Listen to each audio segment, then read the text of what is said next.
I've always known for a super long time that I wanted to be a chef. I was working at a restaurant in New Zealand called The Grove, and to this day it was one of the best restaurants in the country. It was like, what will I do next and who will I really learn from? And coincidentally I met my wife at that same restaurant who was from America, and that was 13 years ago. Well, I've got 2 sons, and now that the boys are getting a little bit older, we kind of want to get them out of that environment to enjoy their childhood, enjoy time with the family, hit some real drums, get rid of some stress. New York was something that always interested me when I was younger. It's intense, it's fast, there's stuff happening. I started getting into sous vide just doing my own sort of research because all of the chefs I sort of looked up to and admired were using that technique. One of the biggest reasons why we're using sous vide cookery is to maintain consistency. At the end of the day, we're trying to do things better than we did at the last. And you know, if you can take these techniques that we're using in a world-class restaurant and apply them at home, obviously you're going to have world-class cooking at home.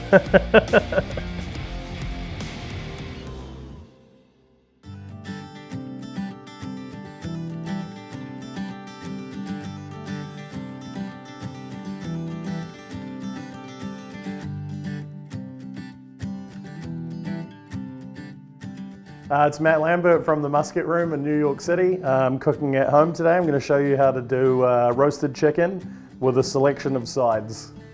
So I'm going to go ahead and use a bone-in chicken breast. You can get one without the bone if you prefer. It's probably easier to use at home. The biggest thing that you need to look for is to make sure that the skin is intact.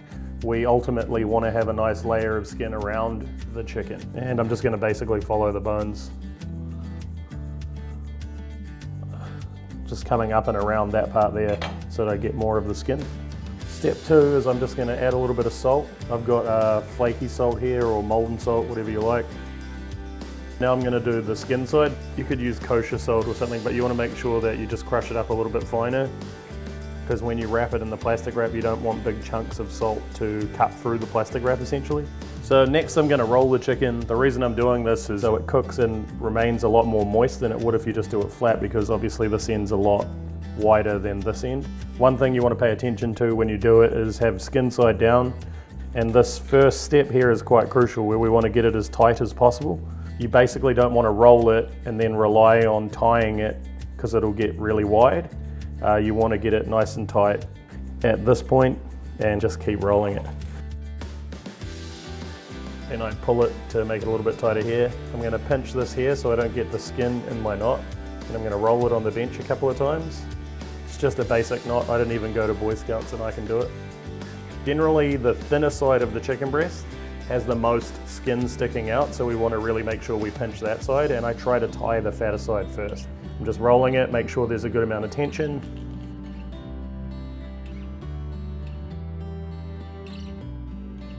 We're going to now take this and put it in our bag, open up our pouch, put the chicken inside.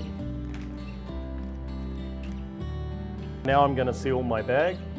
Just open up this food saver.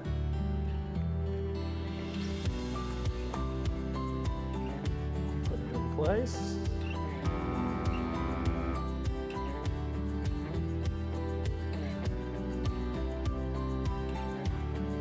Now we're going to drop our chicken in the water bath at 141 degrees Fahrenheit for 1 hour.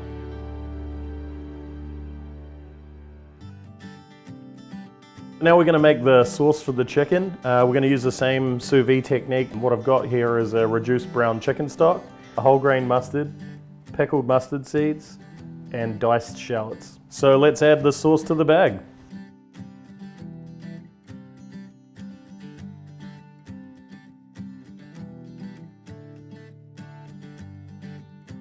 So now that I have my sauce all together, I'm going to vacuum seal that. Really important to get a very good seal on this, because any amount of water that would add to this would ruin my sauce. And seal.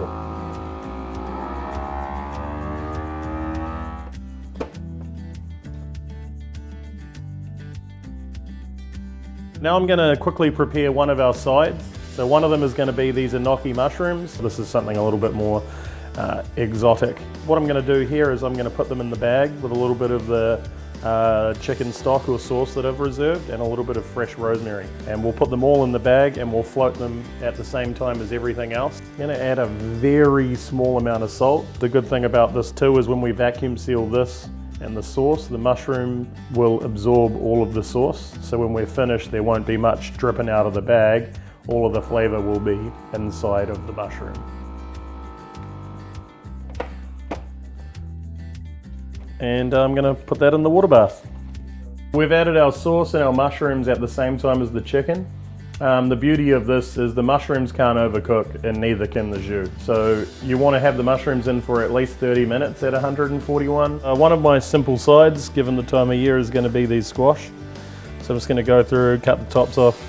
We'll cut them in half so we can roast them flesh side down with a sharp knife. Score. So I'm hashaying it. Those are just going to show up when I sear them and it's going to look really nice. One of our other sides is going to be sugar snap peas. So I've just got some Greek yogurt here and we're just going to mix that with a little bit of black sesame paste. So I'll set that aside for when I'm ready to plate the peas. Now I'm going to make a very simple tomato salad. I've peeled some cherry tomatoes. I'm just going to chop my beefsteak tomatoes in half, remove the core. And we're just going to cut these into wedges. I use this olive oil for pretty much everything I do. It has really nice citrus notes. Just going to hit it with a little bit of flaky salt and some cracked pepper. So basically I'm just going to toss this, then I'm going to plate it up nice with some basil, and this will all be coming up at the same time. And it looks like our chicken's ready now, so I'm going to pull that out. First thing I'm going to do is remove my chicken from the bag. Now I'm going to remove it from the plastic wrap. I'm going to cut one end.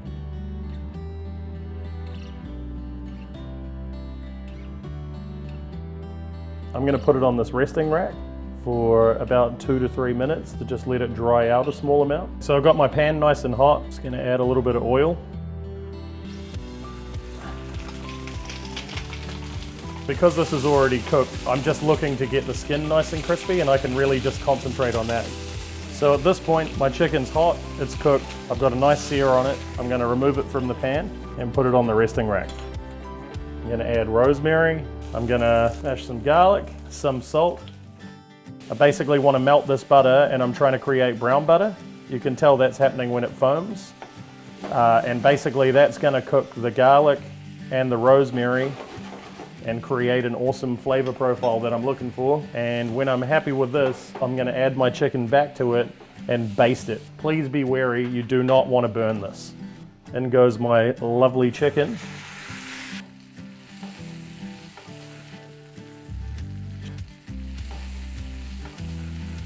Now that that's ready, I'm going to take it off the heat altogether, and I'm going to just sit that on my resting rack. So with this same base, I'm just going to remove the rosemary, and I'm going to get the pan a little bit hotter than it was with the chicken, and I'm going to add some dinosaur kale. Keep it moving, and as soon as it's kind of lightly wilted, you'll see it change color a little bit. Definitely changes a lot in texture. And I'm just going to add a little bit more salt. There's enough heat in this pan where I can put it aside. While that's happening, I'm going to add some oil to another pan. And I'm going to start adding my zucchini. Skin side down.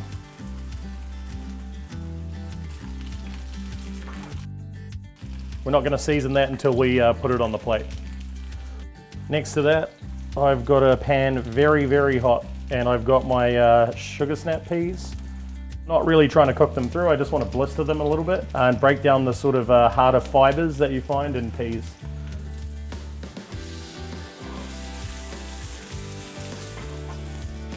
So I'm just going to take some of that sesame yogurt, put it in the middle of the plate, and then we'll just sit them on top here. Got a small amount of olive oil over the top, got my roasted squash, some chives, a little bit of salt, and plate. A little bit of salt on the top. So now we're going to plate our sauteed kale. Make sure we get these nice bits of roasted garlic, and then just finish that with a little bit of flaky salt. So now we're going to build our tomato salad. Just try to put the larger tomatoes down first. And we're just going to get some fresh basil. Going to add a small amount of balsamic vinegar. Our last step here is our enoki mushrooms. Going to put a small amount of chives over the top.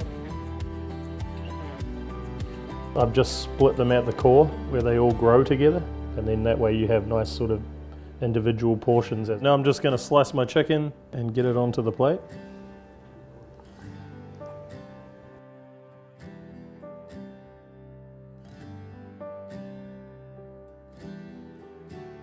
Okay, so now I'm going to sauce the chicken with the sauce that I had going earlier in the bath. Got some thyme flowers that I'm going to just put over the top here. Here's our sous vide roasted chicken with a sous vide mustard sauce. I'm Matt Lambert and I sous vide.